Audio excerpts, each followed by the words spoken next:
Welcome back to Des Moines. First of all, I mean, what's kind of the reaction and feeling for you coming back to your hometown and your first fight back in the UFC? It's hard to put into words. Good morning, by the way. It's hard to put into words like what this really is. You know, I've been saying it for a while now. Delusions to reality. I always had a dream, a big picture in my head, coming here fighting. Everybody that's here, you guys are in for a fucking treat. Let me tell you that, because Des Moines is nuts. It's a lot more. It's gonna be a lot more crazier than Casey. I can't wait for you guys to see it on the big screen, live production. But this moment, you know, I made it happen myself. You know, I had to fight bare knuckle. You know, left for dead. You know, went through some dark times. The pain made me. The struggle to be here now. It's amazing. I'm super grateful. I'm taking it all in, and every day I just wake up, gives me chills about what this moment really is right now. Can you take me to, I guess, the decision to come back to the UFC? What kind of went into that process? Because obviously you mentioned you were, you know, boxing in bare knuckle and whatnot. Kind of walk me through that period of time where you're in talks and coming back to the UFC. Yeah, I was snapping bras and breaking jaws, and then my wife was like, "Hey, you should hit up Dana." And I was like, nah, you know, I'm kind of an older guy. They want these young guys. You know, I was just kind of like in my nerd thoughts. Everybody kind of goes there, right? Like, I don't know if I deserve this or what that really is. But my wife, you know, God bless her, she was just really on me like, dude, hit him up. And I was on my way actually back here to Des Moines. And before I even got to the airport, I was like, hey, you know, write me up a little message. I'm going to shoot him over a message because I think I lost his number. I got like an old number of his. We stayed in contact over the years. And she wrote me a message, and I sent it to him on Instagram. And I came back here to Des Moines. I come here to like see my mom, fill up my cup of family. That way I can go back home and just get back to business. And all week I'd been around. I was taking my grandma out to eat, you know, visiting people, and just the fans around here. It's my hometown. Everybody recognizing me. They're like, man, you know, they announced that card. You should be on that, you know. And I was like, yeah, I sent Uncle Dana a message. I haven't heard from him. You know, hopefully something pops up. And the day that I left on like Sunday morning, I woke up like 4:30 in the morning, and I got a message from him like 1, 2 in the morning. You know how Dana is. He's up. You know, maybe he's throwing like $5,000 on black. You know what I'm saying? So he sent me that message. Was like, hey man, I've been trying to get a hold of you. Great fight, dude. I'm gonna have Hunter reach out to you. I go to the airport. My flight gets delayed. I was supposed to go to Denver to San Diego, and I end up going to Vegas. So my delusions start kind of like kicking in. Like, yo, I'm gonna be in the big boy office tonight. You know. I landed in Vegas, and I got on the phone with Hunter Campbell once I deboarded that plane. And he's like, hey, just go home. Like, you know, like we had like a really good talk. He's like, go home, send me some names. You know, what you're thinking. And I shot big, you know, Connor, Justin Gaethje, you know, Max Holloway for the BMF belt, you know, considering he just got knocked out. I'm thinking real big, you know, I'm going to shoot my shot. And they gave me the opponent, you know, and he calls me up later and he's like, man, congratulations. I'm going to announce it as soon as we get off the phone. And, you know, I told my wife, you know, I gave her a big hug. Like I was like almost in tears, you know, because, you know, I know I made it happen with my work, but if it wasn't for my wife, I wouldn't be sitting here right here today. What about Mason kind of get you excited to kind of come into Des Moines and try to get a win like that? Obviously, Mason has his own skill set and whatnot. What about him get you up? Is going to get you up on Saturday night to kind of try to get the job done? Well, I want to put him in the fucking morgue, you know, bring this pain to purpose. You know, I got goals, I got delusions. You know, this is just a little gas stop for the ultimate goal, the dreams. It's just an opponent, just like anybody else, you know. So that's all I need, just an opponent, just a name, so I can put a fucking toe tag on him when I whoop his ass. You know, to do it here in your hometown, that's all I needed, bro. To get back here in the UFC, where, you know, I fucking built this shit. You guys sitting here today in the media, you know, it comes off my blood, my sweat, my tears, my hard work. 34 fights in the company, fighting nothing but killers, to losses, to turning me into a fucking boss, to going into boxing, to have to crawl, fight back in bare knuckle. I've broken 3 men in bare knuckle and broke a motherfucker's jaw in his hometown.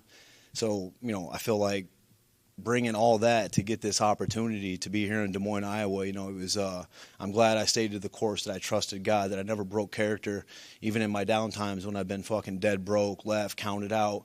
They didn't even let me in the UFC PI one time. I tried to go there and they didn't let me in. So I carry all that, bro. I don't forget that shit. I have like a little chip on my shoulder and something to prove. And you know, what's different is I really know what I want.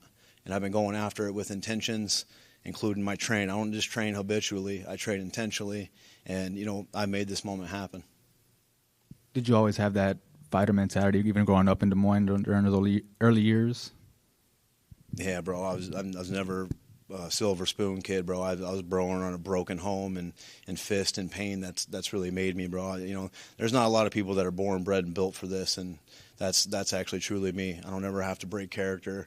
The way that I talk shit, you know, I don't break character. That's authentically me, you know. So to be here, I always telling people, if you throw a dart in the middle of the U.S. and you want to land on the bullseye, that's Des Moines, Iowa, the heart that pumps this nation. These guys, they deserve it, and this is for them. I made this happen for them. I wanted to be here. This was a huge dream for me to come here and fight, but, you know, I'm super focused. You know, everywhere I go 5-1-5.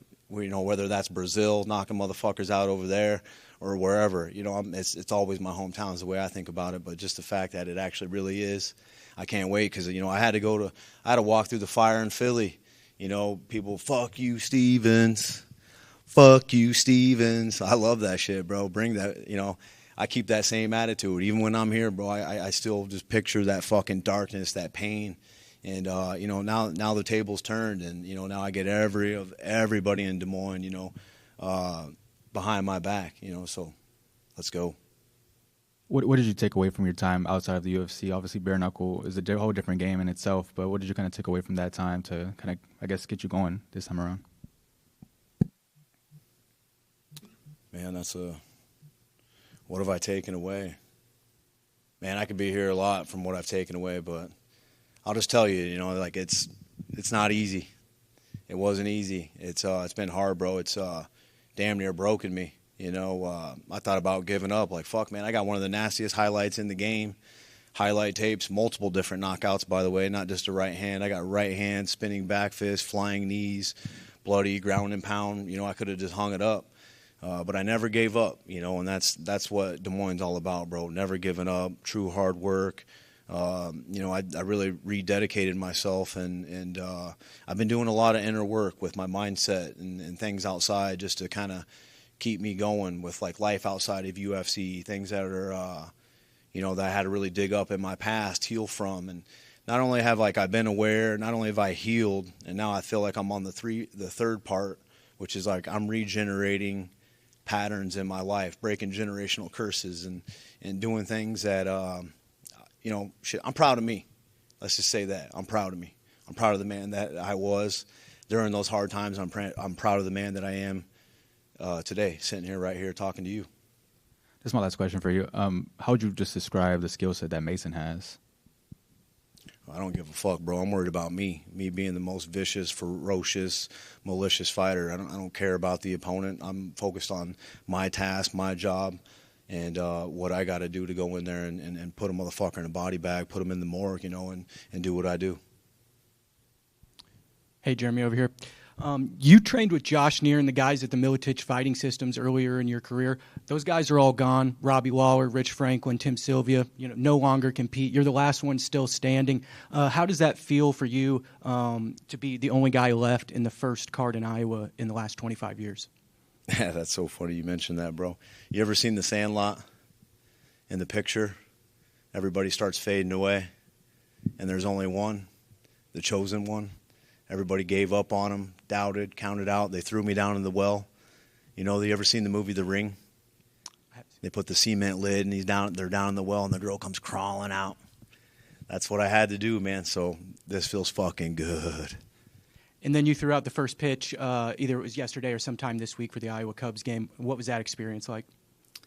That was amazing. Started kind of hitting me there. You know, I've been down in this focus a little bit more and more, but yesterday I had some friends and family that just came to support, come give me a big hug, and to throw out the pitch. Maybe a lot of people don't know, but I wanted to be a baseball player, professional baseball. So to I've done it in San Diego at the Padres. We're big Padres fans.